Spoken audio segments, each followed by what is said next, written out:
Assalamualaikum. Waalaikumsalam Tuan Haji Yaakob. Ya, Pak Ngah ya, Pak Ngah Maisa. Assalamualaikum doktor. Waalaikumsalam. Ya, sila Pak Ngah. Silakan.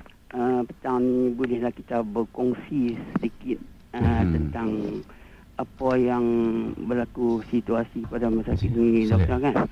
Jadi baru-baru ni Pak Ngah terhati-hatilah dengan saranan daripada mantan Perdana Menteri kita iaitu Datuk Dr. Mahathir yang menyatakan bahawa satu senjata yang boleh kita lakukan untuk kita kata sebagai menghukum Israel dengan kuncu-kuncunya ialah itu dengan cara kita memboikot produk-produk keluaran mereka.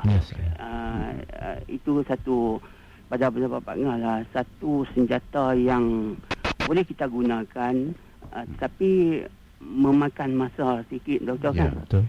Tetapi yang menjadi kesangsian Pak Ngah dan banyak orang bertanya, bolehkah kita ni khususnya orang Islam dan negara-negara Islam yang menganggotai OIC melakukan perkara yang sedemikian, sedangkan kebanyakan kita ni bergantung pada Amerika.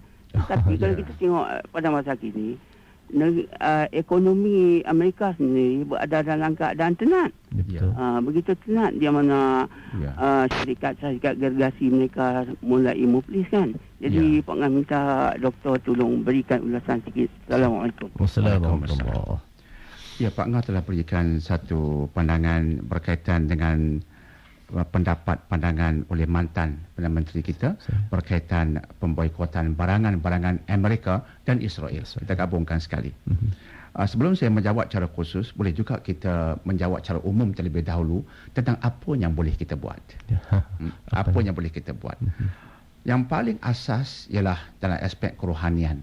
Umat Islam jangan lupa berdoa. Di samping kita berdoa untuk diri keluarga kita, insya-Allah itu penting, kita akur dengannya. Jangan lupa berdoa untuk mereka secara nafsi, secara individu. Tolong tuan-tuan puan-puan, jangan lupa buat benda itu. Itu cara individu. Yang kedua, secara jama'i, secara kelompok. Saya merasakan antara cara yang baik ialah kalau bolehlah dalam bulan ini masjid-masjid ketika hari Jumaat, saya nak sarankanlah, saranan seorang insan kerdil lah Dr. Daniel ni, supaya Tok Khatib itu bangkitkan isu ini. Isu ini. Sebab macam saya katakan tadi, dia bukan isu orang Arab. Dia isu umat. Sehingga fatwa-fatwa antarabangsa, contoh Dr. Yusuf Qaradawi dan sebagainya, Allah berkati beliau, mengatakan adalah fardu wajib bagi umat Islam membantu rakyat Palestin sedaya upaya mereka. Maka untuk membantu kena diberikan kesedaran tentang kefarduan ini. Berdasarkan hadis yang saya sebutkan tadi, riwayat Imam Abu Daud, ada asasnya dari segi agama. Maka saya mengharapkan Tok Khatib ini bulan ini teruslah cerita benda-benda sampingan. Subsidi ke apa, tinggal dulu. Ini benda besar.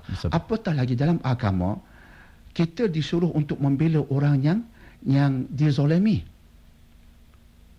Kita kena membela orang yang dizolimi, kena mencegah yang menzolimi. Itu tuntutan agama. Maka sekarang umat Islam dizolimi, apatah lagi di bumi Gaza, majoritinya orang Islam. Maka kita wajib membantu.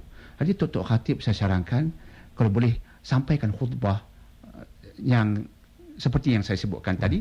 Kemudian jika boleh, kemudiannya bila sembahyang Jumaat buat kunut nazilah. Kunut nazilah ini kuat dari segi hadisnya.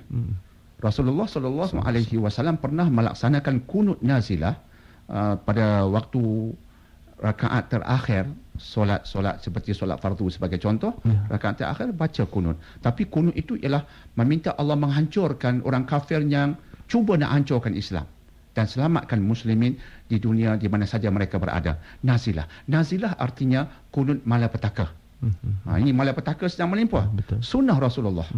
Itu yang kedua. Jadi tu imam baca doa, kemudian diaminkan oleh makmum.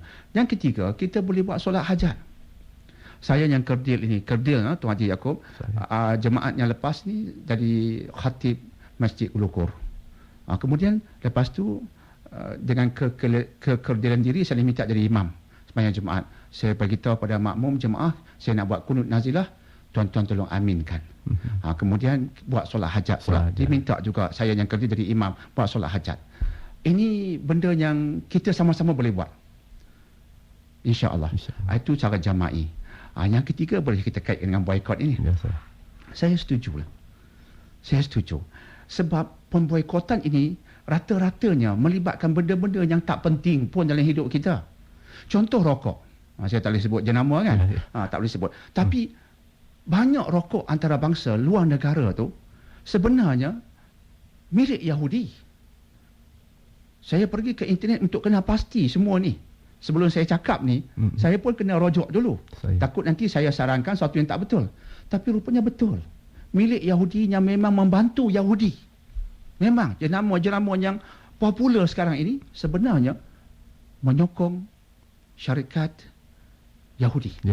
Lantas apa gunanya kita, contohnya simpan janggut, dah kata, oh Israel, hancur Israel. Tapi di mulut kita ni ada rokok ciptaan Yahudi. Apa makna? Doa Allahu Akbar, Subhanallah, Subhanallah, keluar asap rokok dari mulut yang sebut Subhanallah itu, rokok ciptaan puak-puak Yahudi. Ni apa makna? Jihad apa? Sebab itu pertama sekali kita kena faham ni apa yang kita buat sekarang. Kita sedang beli barangan untuk bantu Yahudi dan akhirnya dia gunakan mungkin sedikit sebanyak wang itu untuk bunuh orang Islam di Gaza. Contoh, kita membantu. Kemudian kita marah Yahudi. Itu kita kena jaga. Pemboikotan, rokok-rokok, saya ingat penting. Apa pentingnya rokok dalam hidup kita? Dan keduanya, makanan-makanan ringan. Junk food. Outlet. Ini pun ada yang memang dari syarikat Yahudi. Minuman-minuman tertentu dari luar negara. Memang Yahudi punya. Ini saya rasa, bila kita sebut boykot, dia sebenarnya berkaitan dengan banyak benda yang sebenarnya kita tak perlu. Tapi saja nak makan, saja nak minum juga. Kalau tak minum pun tak mati. Tak mati, insya-Allah. Ada mungkin produk-produk orang Islam yang bagus-bagus, yang halal. Halalan thayyibah pula disebutkan begitu. Beli yang tu. Sokong yang tu. Saya nak terus terang dengan tuan-tuan dan puan-puan. Ada outlet makanan ringan yang saya dengan keluarga saya tak sentuh. Saya tak ingat, mungkin dah 20 tahun. Atas kesedaran bahawa satu, dia tak berkhasiat, yang kedua, dia dari Yahudi. Tak pergi, tak beli sampai sekarang. Saya ajar anak saya mengatakan minuman ini membunuh Muslim. Dia sebut kalimat itu sejak kecil. Sudah kita tanamkan dalam jiwa dia, supaya anak kita ini walaupun dia masih kecil, ada juga perjuangan dia untuk kepentingan saudara Muslimnya. Itu saya rasa saya setuju. Cuma tak boleh kita perincikan sekarang. Tapi jika tuan-tuan dan perempuan sudi pergi ke internet, pergi ke laman sawang ataupun laman web Persatuan PPIM, Persatuan Pengguna Islam Malaysia, betul. PPIM, ada lebih kurang 108 produk disenaraikan nama barang-barang situ. Betul. Disenaraikan daripada Yahudi dan Amerika. Kita boykot. InsyaAllah ada kesan. InsyaAllah.